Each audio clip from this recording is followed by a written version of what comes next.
Hello বন্ধুরা, নতুন একটা রেসিপি নিয়ে চলে এলাম আজকে। দই কাতলা। দই কাতলা বাঙালিদের একটা ভীষণই পছন্দের একটা রেসিপি। তো আমি কিভাবে করেছি সেটাই তোমাদের সাথে শেয়ার করব। তো দই কাতলা রেসিপিটা শুরু করি। তো কাতলা মাছ এখানে নিয়েছি। কাতলা মাছটা ভালো করে আমি লবণ আর গোলমরিচের গুঁড়ো দিয়ে ম্যারিনেশন করে রেখে দেবো 5 মিনিটের জন্য, যাতে ভালো করে লবণটা মাছের ভেতরে খুব সুন্দরভাবে যায়। আমি ভালো করে একটু মেখে নিচ্ছি, দিয়ে আমি রেখে দেবো। তো আজকে দই কাতলা রেসিপি তোমাদের সাথে শেয়ার করছি। আশা করি রেসিপিটা তোমাদের ভালো লাগবে। খুব অল্প সময়ের মধ্যেই কিন্তু হয়ে যায়। তো এখানে আমি কয়েকটা কাজু নিয়েছি আর কাঁচা লঙ্কা দেখতেই পাচ্ছ নিয়েছি। তো ওটা আমি ভালো করে পেস্ট করে নিয়েছি। ঝালটা তোমরা যেভাবে পছন্দ করবে সেইভাবে কিন্তু কাঁচা লঙ্কার পরিমাণটা বাড়িয়ে নিতে পারো।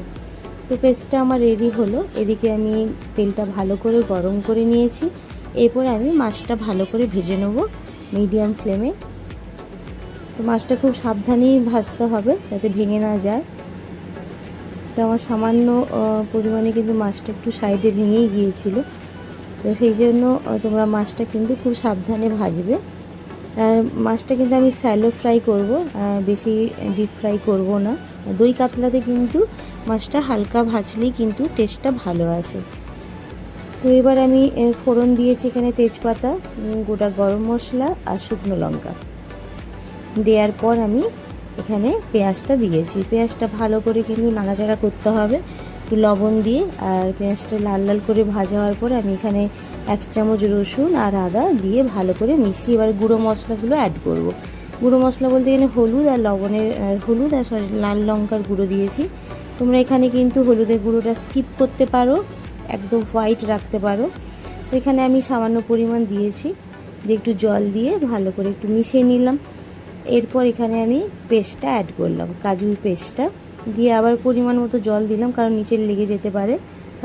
কাজু যেহেতু পেস্টটা আছে, তো সামান্য পরিমাণ জল দিয়ে কিন্তু মিডিয়াম ফ্লেমে নাড়তে থাকবে। তো এবার তেলটা ছাড়ার পর তারপর আমি এখানে দইটা কিন্তু বিট করে রেখেছিলাম, সেটা আমি অর্ধেকটা দিলাম, মানে 1 বাটি রেখেছি তার অর্ধেকটা দিলাম। যেভাবে পরিমাণ মতো মানে রান্নাটা হবে, তো সেই অনুযায়ী কিন্তু মানে প্রত্যেকটা মশলা দিতে হবে।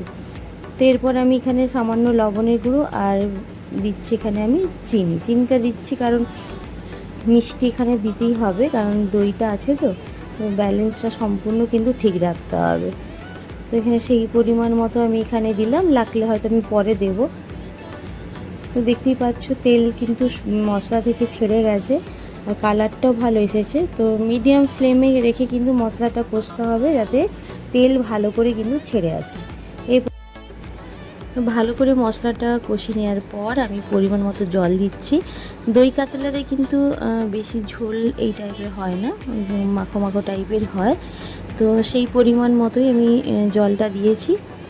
এবার আমি এখানে কিছু কাঁচা লঙ্কা দেবো, কাঁচা লঙ্কাটা দেবো আর একটু সামান্য পরিমাণে চিনি দিচ্ছি, কারণ মিষ্টিটা আর একটু লাগবে আমার। তো সেটা তোমাদের পছন্দ মতো অ্যাড করো।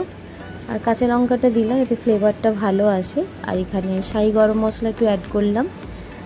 আর তারপর আমি ধনেপাতা দিচ্ছি। এখানে ধনেপাতাটা দিলেও ফ্লেভারটা ভালো আসবে। তো লাস্টে দিও ধনেপাতাটা দিয়ে ঢাকা রেখে 5 মিনিট একদম মিডিয়াম ফ্লেমে রেখে দিতে হবে। আর মাঝে মাঝে নাড়াচাড়া করে দেখতে হবে যাতে বসে না যায়।